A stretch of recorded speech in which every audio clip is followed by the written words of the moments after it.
All right, hello everyone, and welcome to Office Hours, where we answer questions, give philosophical perspectives, formulate and explore arguments, and deep dive into particular topics of your choice.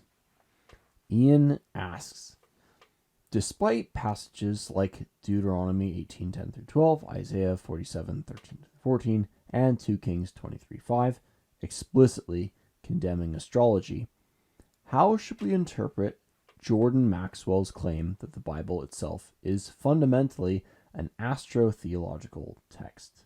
Is Dorothy Murdock's book, The Christ Conspiracy? In that book, she demonstrates how the disciples are linked to each of the zodiac signs, how Jesus is a solar deity, and how the Bible is littered with astrological imagery. Do these parallels suggest that the biblical authors intentionally encoded allegorical celestial myths, or is this merely a coincidence? I love questions that appear to be superficially dismissible and almost silly on their surface, but are actually a lot deeper once you get into it. This is, I think, why I love the ontological argument for God within Christianity so much. I mean, I disagree with it. I've made my own version inverted back on itself against Christianity, which I think is conclusive. But what I like about Anselm's ontological argument is that it has this quality. On its surface, it looks actually dumb. It looks stupid. Like, you know, the more perfect being than which we can conceive exists. God is that being, therefore God must exist. It sounds like silly word games. But if you think about it more, it becomes more serious the more you think about it. It's a fun category of argument. It's like an acquired taste, perhaps, or a vice. And that's how I feel with this question. I looked over a little bit the Murdock and Maxwell works in question. I'm going to be honest. The Jordan Maxwell book looks just bad. It's based on very just weak etymologies, which is very easy to do if you're looking for it. I've done it myself, by the way. I'll list the example because I ended up still kind of making the connection, even though it's a bad etymology. But I was really, really hopeful it was a good etymology. And that was the connection between the chorus in Greek tragedy, the chorus, chorus, which is a crowd participation in the old dithyrambic tragic performances, and the Proto-Indo-European Koryos, Koryos,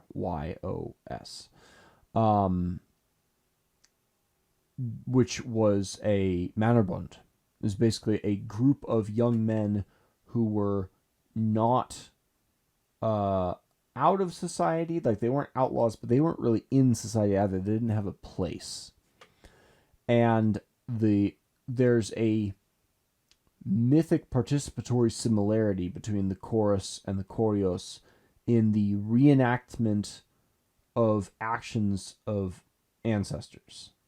The Koryos is often playing that part in a play, or the Koryos would often dress up and reenact those behaviors in more real life settings and like cattle raids and things like that, trying to gain honor. But they would also often put on there's a passage in, I want to say, Tacitus, where he describes the Hari warriors in particular putting on black paint over their whole bodies to become like the dead,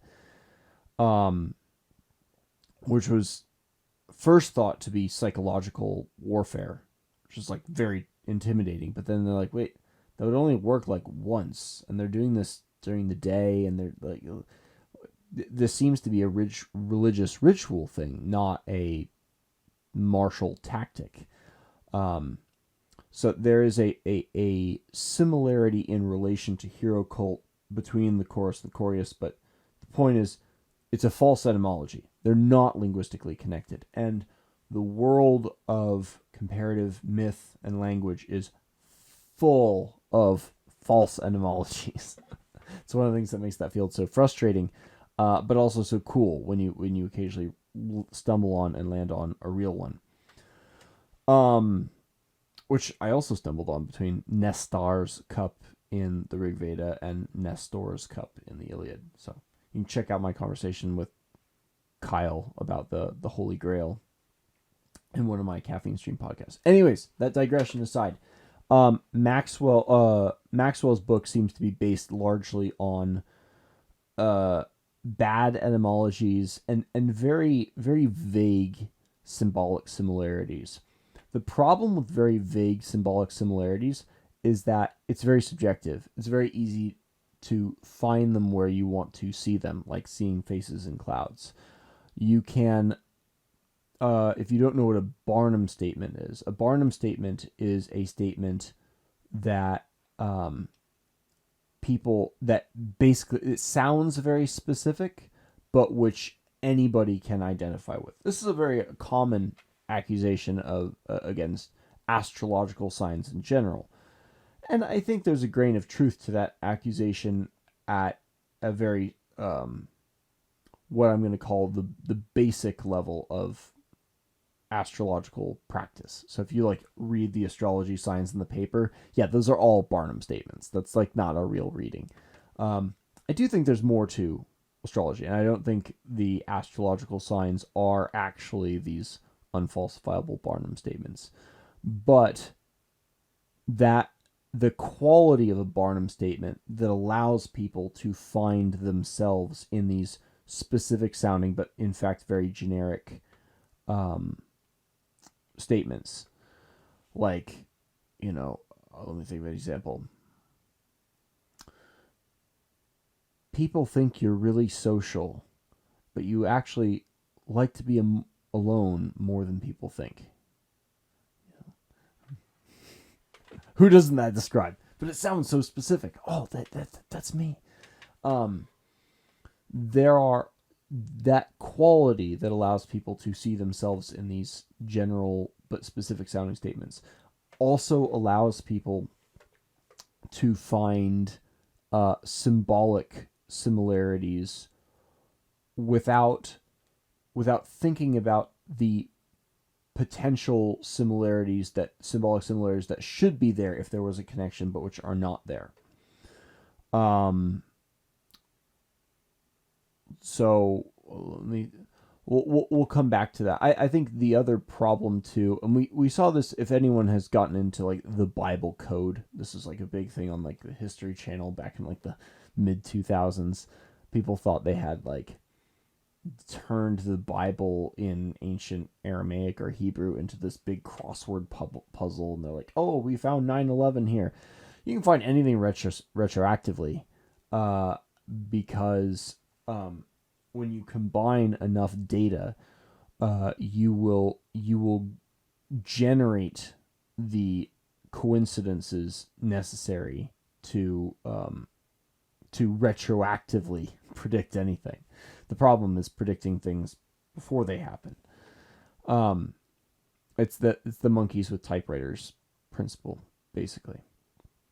And you can find mythic similarities. Now, if there is a small amount of data, if your story is only a few paragraphs long with two numbers, and both of those numbers happen to correspond with mythically significant numbers somewhere else, then we're talking, then we're cooking with fire, right? But there are a lot of important numbers. 3 is an important number that pops up in the Bible. 40 is an important number that pops up in the Bible. 7 is an important number that pops up a lot in the Bible, right? If you go back to the Old Testament, there's like 7 years of plenty and then 7 years of famine in the story of Joseph. I think 7 pops up in a few other places, like Daniel, maybe. I know 7 pops up in Revelation. In other mythic traditions, I'm thinking specifically of the Norse ones, 9 takes on special spiritual significance. And like that could correspond to the planets. I don't know if they knew we had 9 or 8. Which is it now? Planets. Maybe they thought we only had like 7 or something. Which might explain the importance of 7. So, and of course there's like 10 commandments, right? I already mentioned 43 is the number of the Trinity. So, like, there's all kinds of numbers we can look to. Oh, and by the way, there's close calls too. Like, so what if it was 13 instead of 12? Well, that would be the 12 zodiac signs plus the sun, right?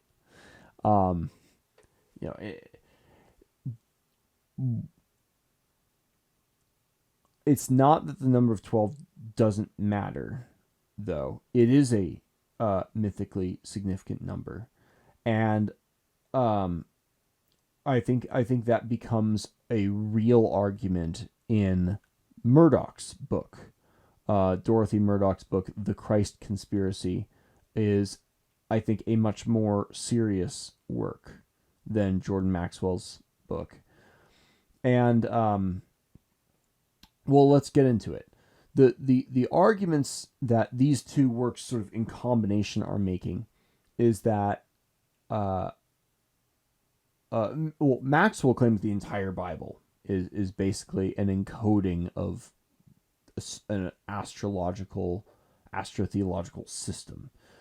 Whereas Dorothy Murdoch's book is a little bit more careful and says, no, the Bible and Christianity is a religiously syncretic text, and astrology is a component of that. You can see parallels between the 12 disciples and the astrological signs. Ian says that's demonstrated. I think an argument is made. Demonstrated might be a bit strong, but there's definitely an argument made, and you can see some parallels here. And the features that both of these works argue and center on really is Jesus as a solar center, as a solar deity, and 2, the significance of this number 12. And there's 12 apostles, there's 12 tribes. For the ancient Hebrews, there's, of course, 12 months in the year, which correspond with the 12 zodiac signs. So the first thing I would say is that the significance of the sun and the significance of the number 12 are common features in many ancient texts. And Murdoch herself points this out.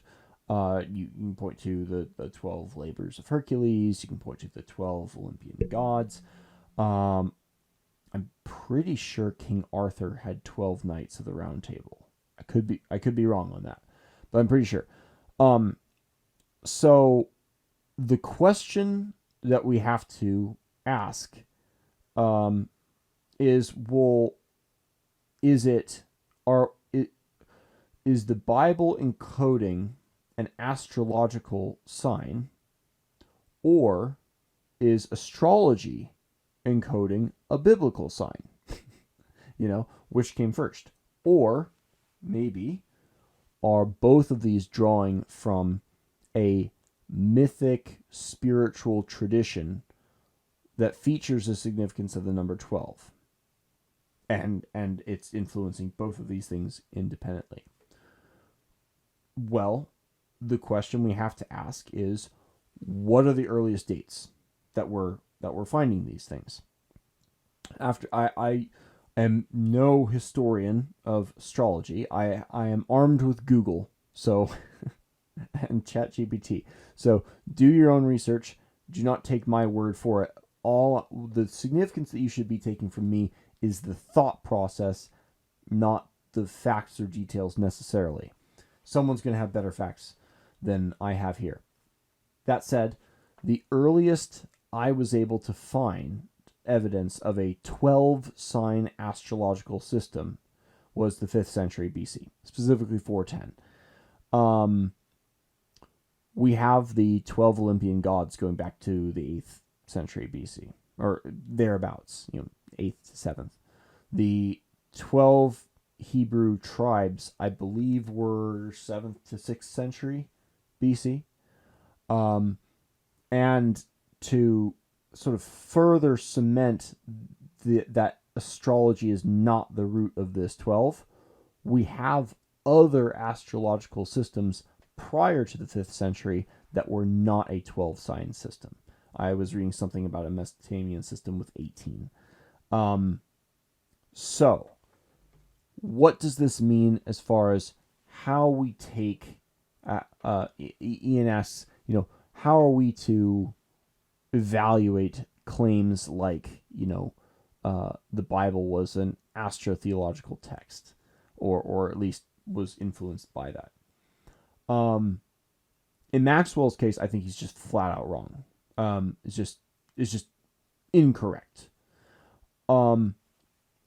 Murdock's case, I think she is kind of right. I think the Bible is bringing in syncretic symbols from other traditions.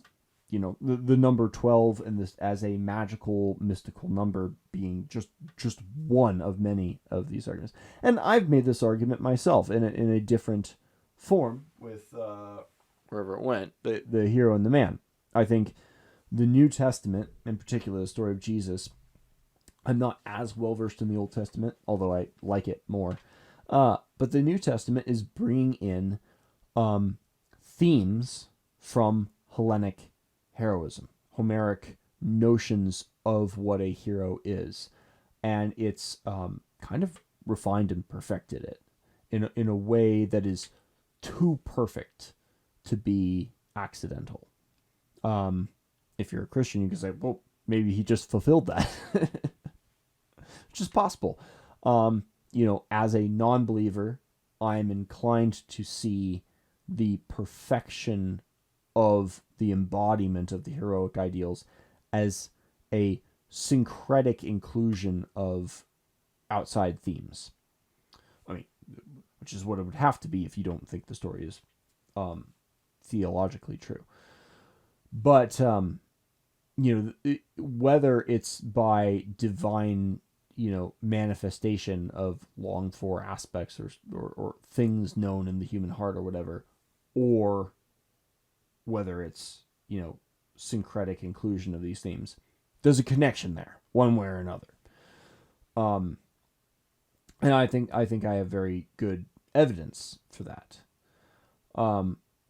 So it is bringing in other sources, but I don't think we can very easily say that it came from astrology.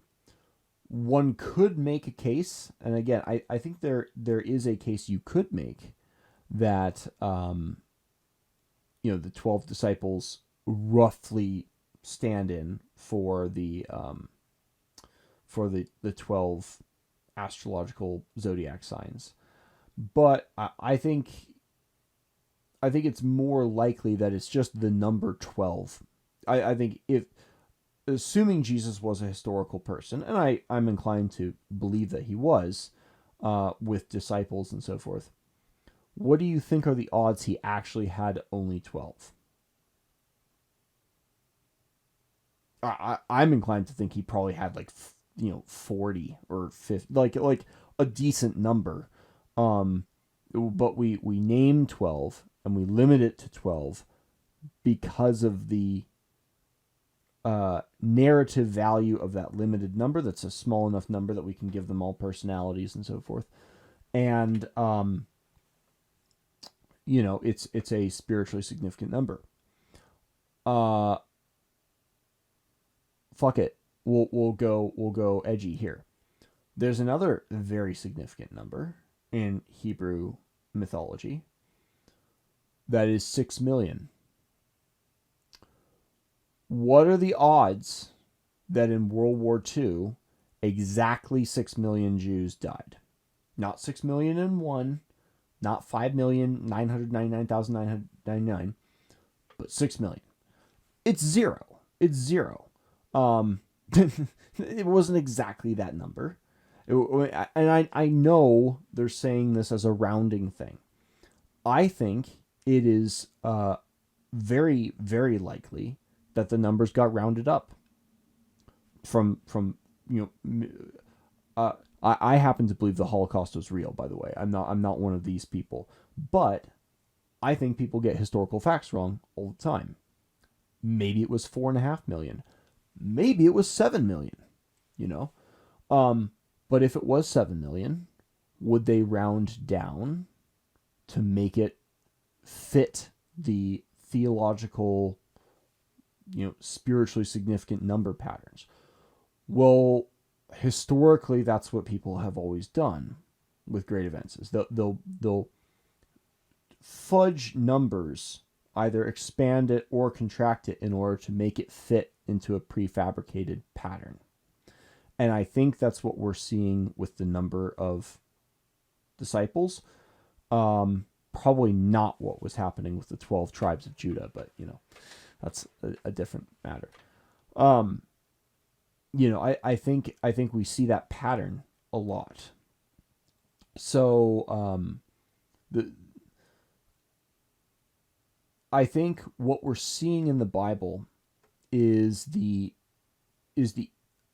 influence of what I'm going to call loaded symbols.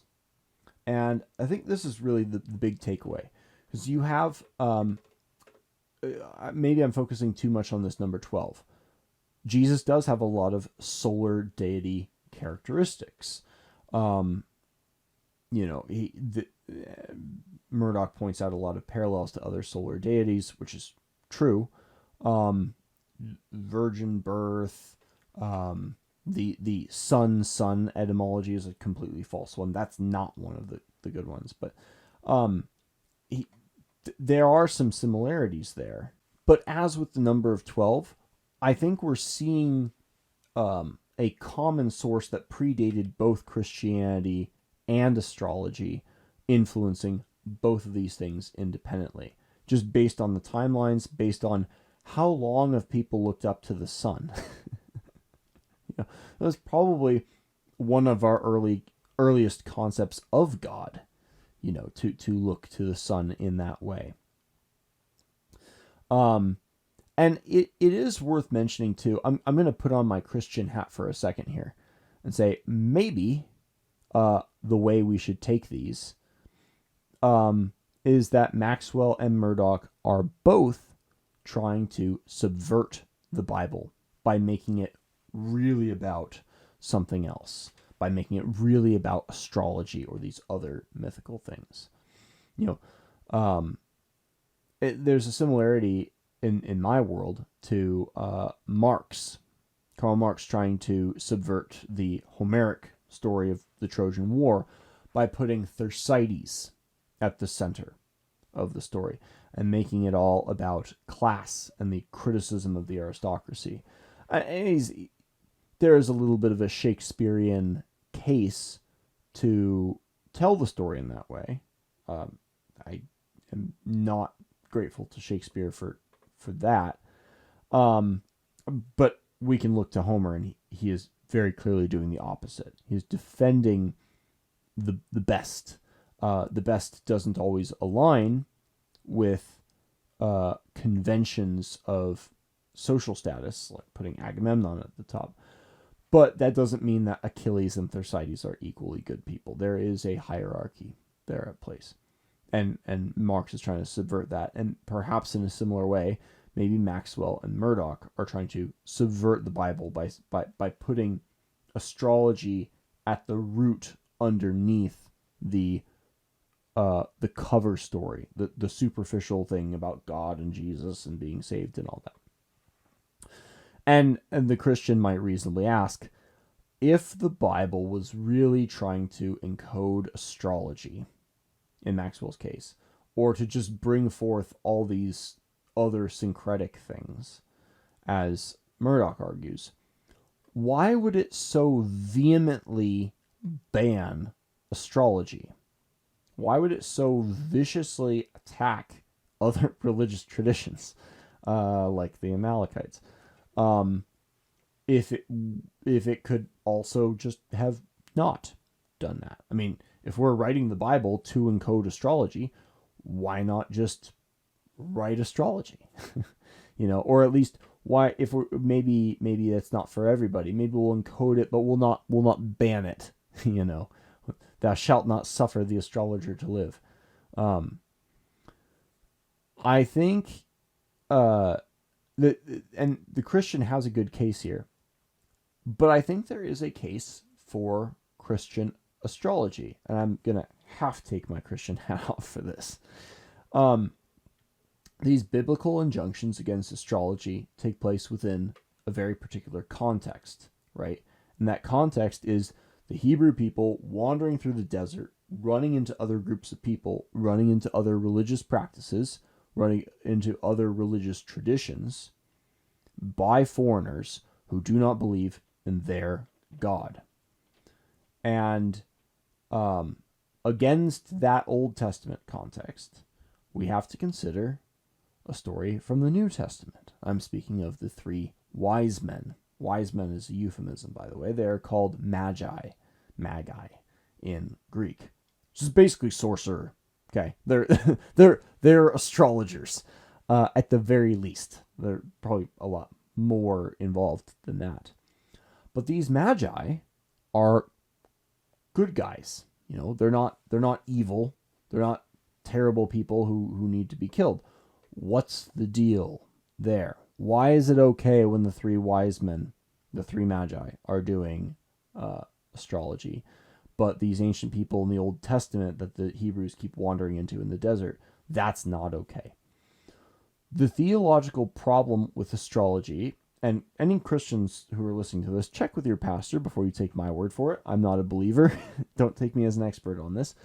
But I do think I know a little bit about theology. The problem with astrology is not that you are looking to the stars to try to predict the future. The problem is in trusting knowledge outside of God, specifically in trusting spirits or other gods or demons who are often associated with these planets and with these stars. Just to name one example, there's one spirit you're not supposed to listen to who's known as the morning star. But he's not the only one, right? The practice of astrology is often associated with other gods who are deities of astrology, deities of foresight and fortune telling and so forth, especially in like Egypt. You don't want to be associated with a foreign religion or a religion of foreign people, as the case may be. What the three wise men, the three magi, were following was a star that was a sign that was sent from God. In other words, if you're doing astrology in a way that is following the Christian God, that would be okay. But if you're following astrology in a New Age system, or in some ancient Egyptian or Mesopotamian other religious tradition, that is separation from God. That is trusting in the powers of this world and all other kinds of badness, right? And I think you can make a comparison here to killing, right? The Bible is very clear that killing is wrong. God also commands people to kill in many places, right? So, anything is possible if God gives you permission and the will to do it, which should make Christians feel very uncomfortable when they make claims about their, like, how could you be moral without God and so forth. But it does, I think, clear away a lot of the the silly prohibitions. Not that you should go out and start doing astrology, But I'm saying someone isn't necessarily evil just because they are doing astrology. Another part of fortune telling that's prohibited is interpretation of the future by telling of dreams. I already mentioned Joseph earlier today. Joseph was interpreting dreams, but he was doing it. He was a vessel for God in the pursuit of his thing. So fortune telling, when the three wise men do it, or the Joseph does it, it's different when you're doing it through God, because the problem with astrology isn't astrology per se. So, that's sort of a tangent, but it's a fun point to discuss because it does do away with the Christian argument that the Bible can't have any astrological themes in it because astrology is prohibited. It doesn't work exactly like that way theologically, and I also don't think it works that way symbolically. So, to conclude, I think that the takeaways here. There is a takeaway here in a broad sense in approaching these questions and asking the right questions. Always try to ask, like, what would we expect if X hypothesis is true? And think through the hypotheticals. What would we expect to see, and is that what we're seeing? It's better when you can ask that before you find out the answers. This is like scientific method stuff. And similarly, like, what must be true or what could not be true if our hypothesis is the case. Asking those kinds of questions would get you to the dates of, like, well, if the Bible was based on astrology, then we would expect astrology to predate these significant numbers in the Bible, but it doesn't, so it can't be. That's the logic of it. So asking those right questions is, I think, an important thing to make a habit of. And it's hard. You have to do it consciously for a while, but it comes naturally after you do it a few times. 2 is the similar to the logic point. These syncretic relations between things. One of the most classic errors in science is confusing correlation and causation. Because these two things are associated, we think something is caused. And I think etymologies can be like that too, and symbols can be like that too. It's very easy to conflate these two things are similar, therefore one of these things led to another, when in fact they can often have a common ancestry, a single common origin that explains both of them independently without either of them necessarily touching each other. Occasionally, sometimes, you run into words or symbols that independently emerged. So, like, the classic biological example of this is like crabs. Crabs have independently evolved, like, separately, in a few cases. And we do have words that are very similar. So for a crazy one that Ed and I have written about is that the Greek word for sin, hamartia, means to miss the mark, and it translated into, like, a moral failure. The Hebrew word, which is not a Proto-Indo-European word for sin, is exactly the same. It's a completely different sounding word. I don't remember what the Hebrew word is offhand. I don't speak Hebrew. But it also means to miss in an archery context. So cool little, like, independent arising words that aren't from a common language group. So remembering the correlation causation with symbols and words matters here too. But third, and sort of related to that but in a different direction, there is a pattern that you begin to notice when you look at old texts like this, whether it's the Bible or the Iliad or some of these poetic Eddas. I mentioned the importance of the number 9 in the Norse tradition. It's not a coincidence that J.R. Tolkien chose 9 companions to make the Fellowship of the Ring. The Fellowship. These numbers and symbols sort of snowball through literary history, acquiring associations and connotations as they tumble through time. And what we end up with on the end are these stories that are a sort of scrapbook of all of these different deeply, deeply loaded symbols and words. And when you read these books, where every single word, not every single word, but you know what I'm saying, like it's just chock full of words that each word could have a full book dedicated to it. Like just the word aletheia, to take just one random example. Logos, you write a whole book on either one of those words.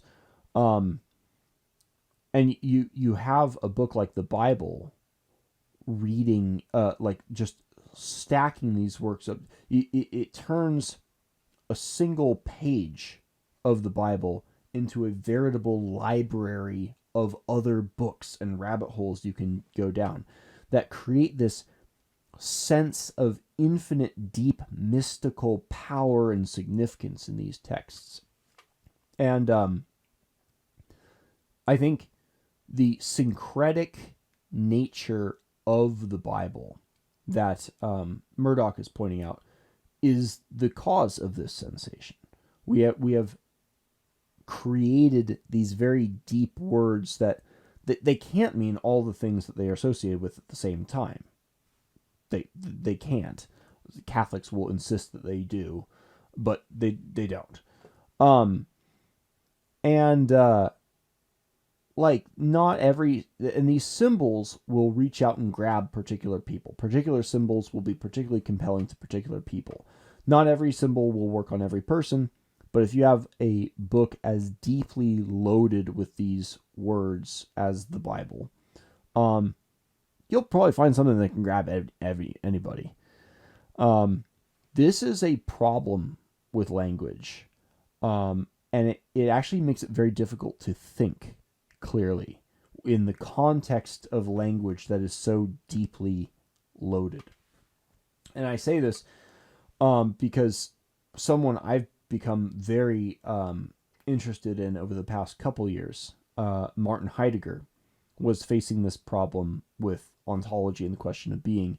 And it's the reason why he advocated the deconstruction, he called it destruction or Abbau, of Western philosophy, basically. And he didn't mean that in like a postmodernist, like it's bad so we have to tear it down. He said we need to literally like unbuild it, to tease it apart and bring it back to its base core components. Not so we can break it, but so we can get a clear picture of what we're looking at again. Because the words that we use to describe our philosophical inquiries have become so loaded, so burdened with baggage and associations that we actually can't think clearly anymore. And I think religious mystification, which hits a certain kind of conspiracy theorist particularly hard, is an effect of this. But it comes for everybody. It's just a matter of degree. Just some people get hit kind of harder by it than others. And that's one of the reasons why Martin Heidegger speaks in this very weird, idiosyncratic way where he's always like making up new words and making strange conjugate words and things. Partially it's just how German works, but he was weird even for a German-speaking person in that regard. And so it's this syncretic nature that Murdock points out is something I think people should be mindful of as not just as an interesting explanation for why religions are the way they are, but also as a kind of danger. As a kind of danger to your ability to think and comprehend with clarity as we read through these texts and these works of history and thought. So that's what I have to say about astrotheology in the Bible. I hope that was interesting. Thanks so much for listening, and take care.